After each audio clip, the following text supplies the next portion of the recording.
প্রতিটা মানুষের জীবনে আসা আর চলে যাওয়া আল্লাহর ইচ্ছাতেই হয়। এটা হলো জীবনের পরীক্ষা যে আমরা আল্লাহর সন্তুষ্টির জন্য সবরের কোন সীমা পর্যন্ত যাব। শুধু যখন সবরের শেষ নিঃশ্বাস ভেঙে যায় তখন সেখান থেকেই আল্লাহ ধরে নেন। তারপর যেটা নিয়ে নেওয়া হয় সেটা পুনরায় ফিরিয়ে দেয়া হয়, অথবা তার চেয়েও উত্তম কিছু দিয়ে অন্তরকে প্রশান্ত করে দেয়া হয়। আল্লাহ কোনো না কোনো কারণের জন্য আমাদের থেকে কিছু জিনিস দূরে সরিয়ে দেন, কেননা সেই জিনিস আমাদের জন্য কষ্টের কারণ হতে পারে। কিন্তু আমরা এই কথা দেরিতে বুঝতে পারি, কারণ সেই সময় আমরা কষ্টে থাকি। তারপর সময় আমাদেরকে আস্তে আস্তে সব কিছু বুঝিয়ে দেয়। বিশ্বাস রাখো, আল্লাহ সেটাও জানেন যা তুমি জানো না। কিছু মানুষ আমাদের জীবনে পরীক্ষা স্বরূপ আসে, আর পরীক্ষা কি সবসময় থাকে? এজন্য সেই মানুষগুলো কিছু সময় পরে আমাদের জীবন থেকে চলে যায়। কিন্তু এটার মানে একদমই এটা নয় যে আপনি খারাপ অথবা আপনার ভাগ্য খারাপ, বরং সেই মানুষগুলোই আপনার যোগ্য নয়। আল্লাহ এই কথা জানেন, এজন্যই তিনি সেই ব্যক্তিকে তোমার জীবন থেকে দূরে সরিয়ে দেন। আসল কথা বোঝো, আল্লাহ কখনোই তোমার খারাপ চান না। সারা জীবন চলে যাওয়াদের জন্য অপেক্ষা করতে নেই। কিছু মানুষ শুধুমাত্র আমাদেরকে আল্লাহর সাথে মিলিয়ে দেওয়ার জন্য জীবনে আসে। জীবন কতটা আজব, তাই না? জীবনের প্রতিটা মুহূর্তে সবর। কিছু ইচ্ছা করে তো সবর, কোথাও যেতে চাইলে তো সবর, কিছু খেতে চাইলে তো সবর, কিছু পছন্দের জিনিস নিতে চাইলে তো সবর, কেউ অপমান করল তো সবর, কেউ ছেড়ে গেল তো সবর, কোনো আত্মার আত্মীয়তা ভেঙে গেল তো সবর। প্রতিটা জিনিসে সবর। আমার মনে হয় যে একটা সফল জীবনের জন্য প্রতিটা সমস্যার সমাধান হলো সবর করা। খুব কঠিন সবর করা। রুহু কেঁপে যায়, রুহু জোরে চিৎকার দিয়ে ওঠে। এমনিতেই সবরের এত পুরস্কার আল্লাহ রাখেননি, অনেক বেশি কঠিন হয়ে পড়ে, আর এটা সবার পক্ষে সম্ভব নয়। সবরকারীরা এতটা ভেঙে যায় যে চুপ হয়ে যায়। না কোনো জিনিস তাকে খুশি করতে পারে, আর না কোনো জিনিস দুঃখ দিতে পারে। কোনো কোনো পরিস্থিতিতে তাদের অশ্রুও শুকিয়ে যায়, তাদের মন কেঁদে কেঁদে ওঠে। তাদের মন কেঁদে কেঁদে কষ্ট পেয়েও ক্লান্ত হয়ে যায়। শরীরের সব জায়গা থেকে আওয়াজ আসে যে সবর করা একদমই সহজ নয়। জীবন আর কিছুই নয়, সবরের অপর নাম। সবরের অপর নাম জীবন। যে দুঃখগুলো রাতে ঘুমাতে দেয় না, সেই দুঃখগুলোর প্রতিষেধক তাহাজ্জুদের সিজদায় আছে। যেই কষ্টের চিকিৎসা কোথাও নেই, সেই কষ্টগুলোর চিকিৎসা তাহাজ্জুদের সিজদায় আছে। না জানি এই সময় কোন কোন ব্যক্তির উপরে আল্লাহর পরীক্ষা এসেছে, কিন্তু বিশ্বাস করো, একবার পরীক্ষায় হেরে না গিয়ে উঠে দাঁড়াতে শেখো। নিজেকে মজবুত করে সবকিছু আল্লাহর উপরে ছেড়ে দিয়ে দেখো।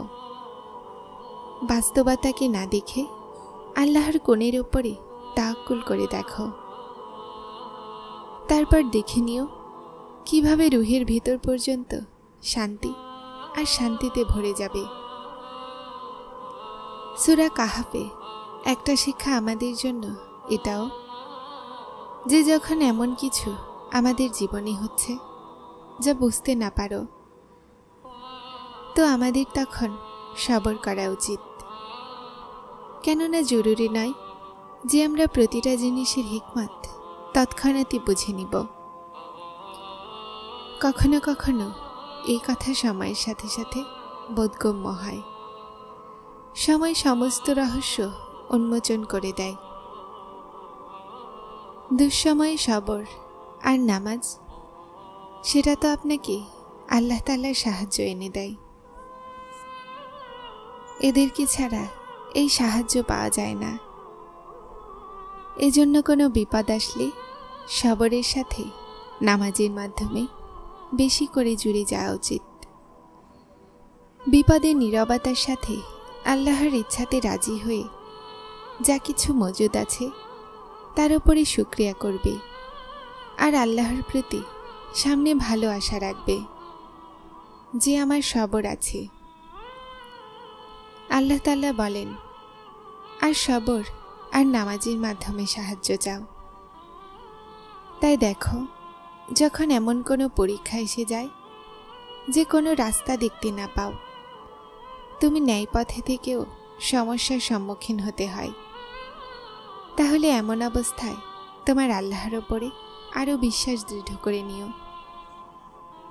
জলদি উঠবে, ওযু করবে এবং স্বস্তির সাথে নামাজ আদায় করবে আর আল্লাহর কাছে সাহায্য চাইবে যে, হে আল্লাহ, আপনি তো জানেন আমি সব কিছু ছেড়ে শুধুমাত্র আপনার জন্য এখান পর্যন্ত এসেছি।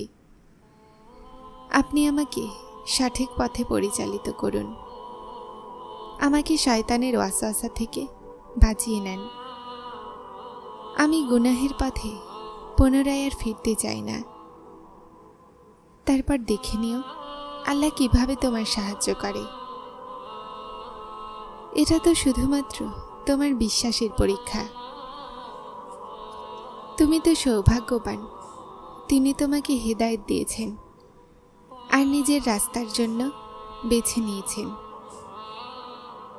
প্রতিটা দিন সবার জন্য ভালো, আবার সবার জন্য খারাপ হয় না। না, আল্লাহ প্রতিটা মানুষকে একই রকম কষ্ট দেন। কিছু জিনিস সহজ হয়, কিছু কঠিন। কিছু মানুষ চিন্তার গণনা করতে পটু, নিয়ামতের হিসাব রাখতে তারা ভুলে যায়। পরীক্ষা যখন খুব কঠিন হয় তখন রাস্তা ঠিক সেখান থেকে বের হয়। কে জানে এটা হয়তো শুধুমাত্র কষ্টের শেষ প্রহর। কে জানে এটার পরে হয়তো ওই রবের রহমতের বর্ষণ হবে। আল্লাহর উপরে বিশ্বাসীরা দোয়াকে কখনোই মামুলি ভাবে না। তারা আল্লাহর উপরে তাওয়াক্কুল রেখে অসম্ভবকেও চাওয়া জারি রাখে। তুমি যতই সমস্যার কথা মানুষকে বলবে, তুমি ততটাই আরও চিন্তিত হবে। আর যতটা চিন্তা তুমি তোমার রবকে বলবে, তুমি প্রশান্ত হয়ে যাবে। তাই সমস্যাগুলো মানুষকে বলো না, বরং সবসময় তোমার রবকে বলো। সেই সত্তা যিনি মাছের পেটে থাকা বান্দার দোয়া কেউ শুনেছেন, তোমার কি মনে হয় যে তিনি তোমার ভাঙা হৃদয়ের ডাক শুনতে পারবেন না? আল্লাহর এক কোণের সামনে দুনিয়ার সমস্ত বাধা তুচ্ছ। মনের অবস্থা বদলাতেই থাকে।